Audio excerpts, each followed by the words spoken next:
This channel is what studying abroad dreams are made of. Do subscribe and hit the bell icon. Hey guys, welcome to our iSchoolConnect channel. I'm Rebecca from Carnegie Mellon University. I'm currently a rising sophomore studying information systems. Like every other week, we're going to share you some really interesting content about study abroad, and this week I'm going to talk about how to get a part-time job. So the video will be separated into two parts. The first one is how to find a job, and the second is the benefits of getting a part-time job. So let's get into it. Well, first of all, I highly recommend you guys to look at a really fantastic platform for all those college students. My university have a partnership with a Handshake platform, and you can actually search for a variety of the jobs that those companies send out, or they put some advertisement on that platform so that we can search for a specific job like in finance or in technology realm, and then we can look into details about the job requirement and whether we satisfy those specific guidelines. And there are actually several filters in this system. You can put into internship or on campus, which means that you can do while you're living in campus. You have to go to the lab or those swimming pool or library. You can take a role of managing the whole area, and even though the payment is not that high, it's still a really challenging rules for those new students, because you do need to balance the time before your academic life and your part-time job. Also, you will have to communicate with a variety of customer or your manager, so you do also strengthen your communication skills along the way as well. And the second way of getting a job is to ask your professors, because after a certain class is over, those TAs will be graduated or they are not willing to take the job again. So they will recruit new TAs, especially for those computer science classes at CMU. There are so many students taking those classes, so the demand for TA is also really high. So normally they will hire about 20-ish people. So if you're interested in being a TA of those classes, you should keep an eye on those emails sent by the professors. They will send out the recruitment advertisement at the end of each semester, and you are supposed to go through those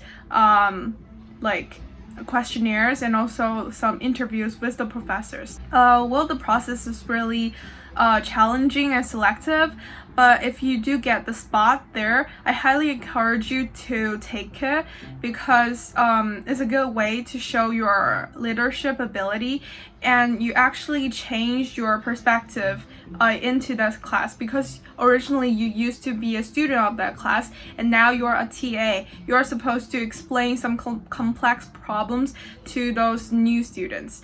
And I think it's a really rewarding job. And the third one is academic advisors might have some available information regarding the part-time job or regarding some internship. You can communicate with them as well. I think if you are really desperate of getting a part-time job, you can also ask for them whether they have any available options. The last one is the most common one, I'd say, is to go to TOC in the fall and also Jumpstart in the spring for freshmen and sophomore. It's actually a really big career fair for college students, but normally they are targeted at the graduate students. Some of the companies might also offer the summer internship opportunity, but you do need to wait on the line and until you can talk to the HR directly. Well, I think it's really time consuming for you to prepare for those interviews and also go to those career fair, but it's definitely worth it to spend some time networking with those HR, because you are supposed to accumulate those networks from the very beginning. And moving on to the second part, which is the benefits of doing a part-time job. Number one is to make a lot of friends if you are going to be a TA, because there are several small groups of TA going to be teaching or recitation.